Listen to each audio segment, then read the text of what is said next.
ये कहानी है एक भोली, ईमानदार, सिंपल और अच्छी लड़की की जिसका नाम है आरोही।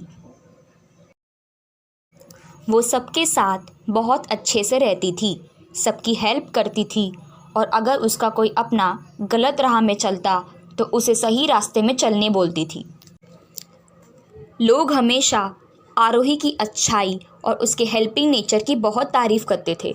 उसकी फैमिली और फ्रेंड्स को उस पर हमेशा प्राउड फील होता था। वो पढ़ाई में भी अच्छी थी और उसकी ड्राइंग्स और पेंटिंग्स भी लाजवाब होते थे। वो जहाँ पढ़ती थी वहाँ उसके बहुत सारे अच्छे दोस्त भी थे जो हमेशा उसका साथ देते थे। पर जैसा कि हम सब जानते हैं कि एक इंसान के साथ रह के हम उसे अच्छे से पहचान लेते हैं, उसका बिहेवियर, नेचर सब पता चल ही जाता है।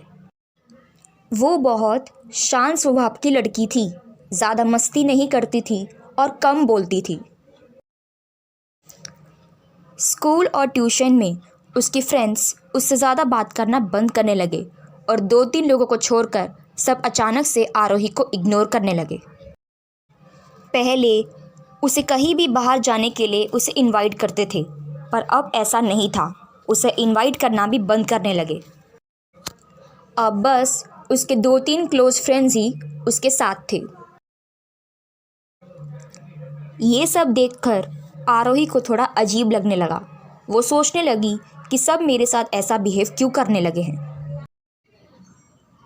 वो सोचने लगी कि ऐसा मैंने क्या कर दिया जिससे सब मेरे साथ ऐसा बिहेव कर रहे हैं। तब उसकी एक क्लोज़ फ्रेंड ने उसे बोला कि वो ये सब तुम्हारे साथ ऐसा बिहेव इसलिए कर रहे हैं क्योंकि तुम उनके जैसी नहीं हो। आरोही ने मतलब पूछा तो उसने बोला कि तुम उनके जैसी मस्ती नहीं करती हो और ज़्यादा बोलती नहीं हो, इसलिए ऐसा बिहेव कर रहे हैं। ये सब सुन के आरोही खुद को दोष देने लगी कि मेरे शांत स्वभाव की वजह से मुझसे कोई भी बात करना पसंद नहीं करता।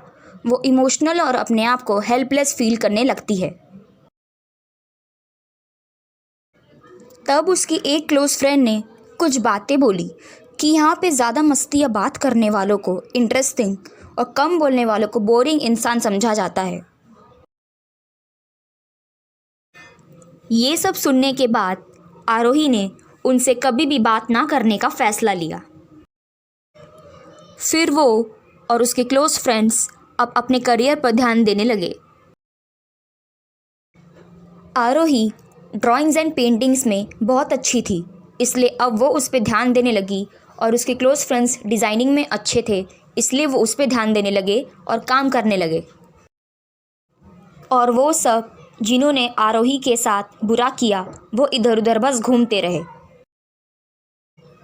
कुछ साल बाद आरोही सबसे बड़ी ड्राइंग आर्टिस्ट बन जाती है और उसके क्लोज़ फ्रेंड्स फेमस डिज़ाइनर्स बन जाते हैं।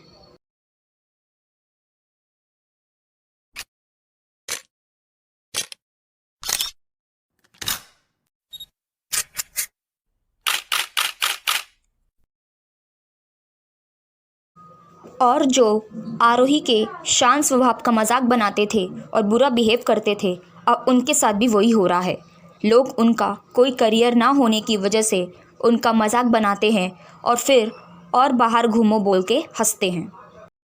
फिर उसके बाद आरोही, उसकी फैमिली और उसके क्लोज़ फ्रेंड्स और उनकी फैमिली अमेरिका चले जाते हैं और खुशी खुशी अपनी ज़िंदगी बिताते हैं। Presenting poem on little girl, story of the silent girl, written by Asha Verma. नादान सी दिखने वाली, अपने ख्यालों में खोने वाली, मैं बावली सी लड़की, सबको मासूम दिखने वाली।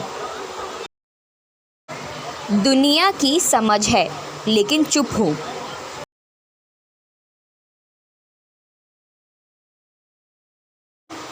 बातें बड़ी बहुत कर लेती हूँ मैं, लेकिन सबसे छोटी हूँ मैं। शांत हूँ लेकिन बेवकूफ़ नहीं। बोलना चाहती हूँ लेकिन मजबूर हूँ, एक मासूम सी लड़की। मैं इस मतलबी दुनिया से दूर रहना पसंद करती हूँ। मैं इन समझदारों की भीड़ में एक मासूम सी लड़की बनना पसंद करती हूँ।